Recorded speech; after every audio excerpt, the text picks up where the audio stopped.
पंडित जी, मेरे मन में एक क्वेश्चन है, क्या आप हाँ जी। उसका जवाब दे सकते हो?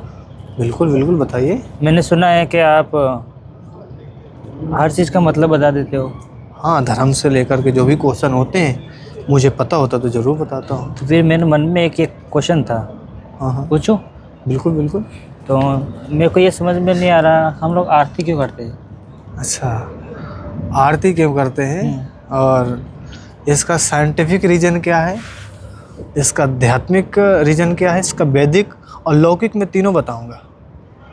क्योंकि देखो, आजकल के युवा जो है ना, मैं मंत्रों से बता दूंगा कि ऐसे ऐसा होता है, तो भाई एक मंत्र में अरझ गया। पर एक साइंटिफिक रीजन क्या है उसका मैं मतलब बनाऊं। पहले आप भगवान को साइड रख दो। आपने एक हाथ में घंटी पकड़ी हुई है, दूसरे हाथ में जोत पकड़ी हुई है, और दोनों कार्य दोनों अलग अलग हो रहे हैं। एक में तो घूम रहा है जिससे में घंटी बज रही है, परमात्मा भी साइड है।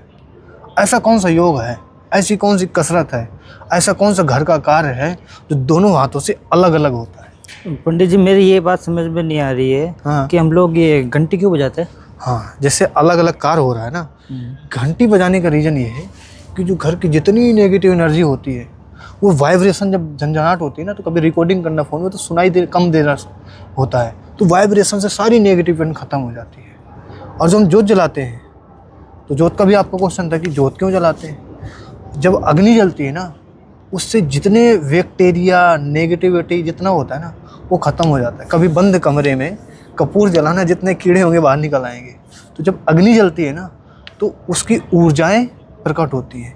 अब बात आगे, जब आप आरती कर रहे थे, जब हम दोनों चीज़ें अलग अलग कर रहे होते ना, ये एक ऐसा योग है, ऐसी जिम है जो एक साथ एक काम नहीं कर सकती। पर इसमें दोनों चीज़ें एकत्रित परमात्मा के हमारी आस्था आ जाती। अब आ जाते हैं वैदिक शास्त्र में, क्योंकि एक तो साइंटिफिक रीजन हो गया, दूसरा आपका वैदिक शास्त्र में एक हमारी आस्था जग जाती परमात्मा से। इस पर लौकिक आ जाती है।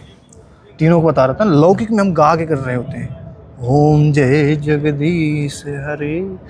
तीनों चीज़ें एक जगह में परमात्मा के शरण में लगी हुई हैं।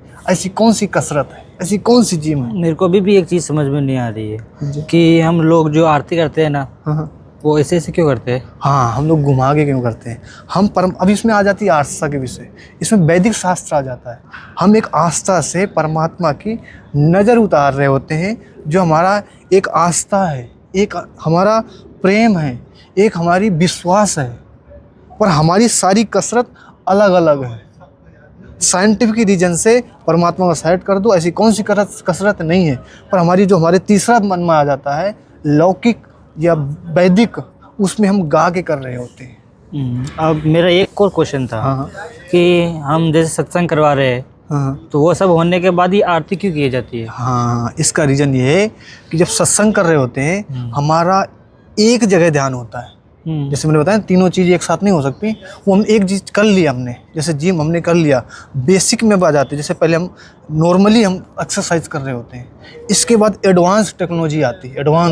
एडवांस आरती, इसलिए आरती लास्ट में ही होती है कि सबसे बड़ा साइंस, सबसे बड़ा योग, सबसे बड़ा काम यही होता है, इसलिए लास्ट में आरती होती है। ठीक है पंडित जी। और कोई क्वेश्चन? नहीं।